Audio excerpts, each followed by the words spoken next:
আমাদের মহান আল্লাহ হচ্ছেন তিনি, যিনি হচ্ছেন আল্লাযী খালাকাস সামাওয়াতি ওয়াল আরদ। আমাদের মাথার উপর যে সুবিশাল আসমান দেখতে পাচ্ছি, এই আসমানকে মহান আল্লাহ পৃথিবীর কোনো জায়গায় কুটিবিহীন অবস্থায় সেটাকে তার স্থানে সমুন্নত করেছেন। মহান আল্লাহ তাআলা এই জমিনটাকে মানব জাতিকে বাসযোগ্য করে দিয়েছেন, সমবেত করে দিয়েছেন। সুবহানাল্লাহ। বিজ্ঞানীরা বলছেন জমিনের মধ্যে মধ্য আকর্ষণ শক্তি বলে একটা শক্তি রয়েছে। সেই শক্তি যদি মহান আল্লাহ জমিনকে না দিত, তাহলে মানুষ জমিনে স্বাভাবিকভাবে বিচরণ করার সেই সক্ষমতা হারিয়ে ফেলতো। সবাই বাতাসের মতো উড়ত, শূন্যের মধ্যে মানুষগুলো উড়ত। জমিনে মধ্য আকর্ষণ শক্তি দিয়েছেন বিদায় এই জমিনটা মানুষ জাতিকে আকর্ষণ করে রেখেছে তার দিকে, এবং সুন্দরভাবে স্বাভাবিকভাবে খুবই মনোরমভাবে পৃথিবীতে চলাফেরা করবার জন্য, মানব জাতি জীবন নির্বাহ করবার জন্য মহান আল্লাহ তাআলা সুযোগ দান করে দিয়েছেন। সুবহানাল্লাহ।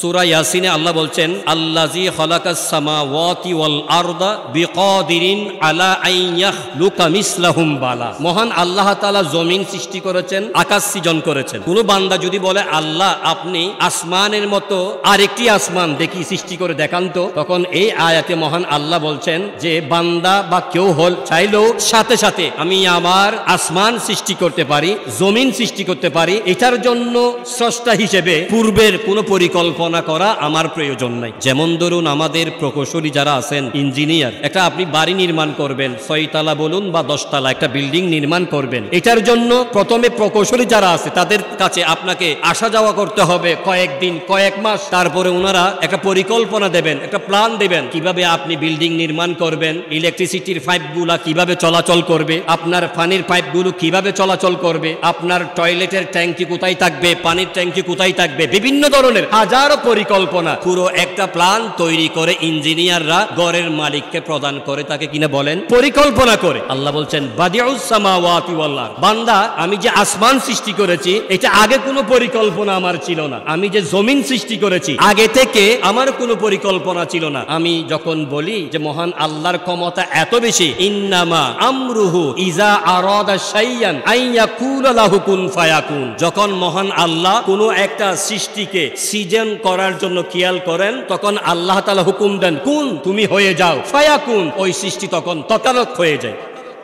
এই ক্ষমতা শুধুমাত্র আমাদের মহান আল্লাহর আছে, আর কারো নাই। বলেন সুবহানাল্লাহ। তাহলে মহান আল্লাহ তাআলা যেই কোনো সৃষ্টিকে সৃজন করতে চায়, শুধুমাত্র তিনি বলেন কুন, হয়ে যাও, ফায়াকুন, অতঃপর এটা হয়ে যায়। সুবহানাল্লাহ। কুন ফায়াকুনের হিন্দি ভাষায় গান, উর্দু ভাষায় গান, গজল আমরা অনেকেই শুনেছি। সুবহানাল্লাহ। মিলিয়ন কোটি সারা দুনিয়ার মানুষ সেটা দেখেছে, শ্রবণ করেছে। কুন ফায়াকুন, কুন ফায়াকুন। বলেন সুবহানাল্লাহ। তাহলে বোঝা যাচ্ছে মহান আল্লাহ তাআলা কোনো কিছু সৃজন করার আগেই কোনো পরিকল্পনা করার দরকার নাই। যদি দরকার থাকতো উনি কিভাবে আল্লাহ হবেন? সুবহানাল্লাহ। আল্লাহ তো তিনি হবেন যিনি সর্বময় ক্ষমতার অধিকারী। ওনার সম্পর্কে আল্লাহ বলছেন ইন্নাকা আলা কুল্লি শাইইন কাদির। অন্য আয়াতে আছে ইন্নাল্লাহা আলা কুল্লি শাইইন কাদির। তিনিই তো স্রষ্টা, মালিক, রাজত্বের মালিক তিনি, যিনি সমানভাবে সকলের উপর প্রভাব বিস্তার করতে পারে। আমরা কি এরকম আছি নাকি? যেমন ধরুন কোন একটা রাজনৈতিক দল, ওনার প্রভাব বিস্তার ততক্ষণ থাকে যতক্ষণ উনি ক্ষমতাসীন থাকে। ক্ষমতা শেষ, ওনার ক্ষমতা শেষ, ওনার পাওয়ার প্রভাব সমস্ত কিছু শেষ। কিন্তু আমাদের মহান আল্লাহ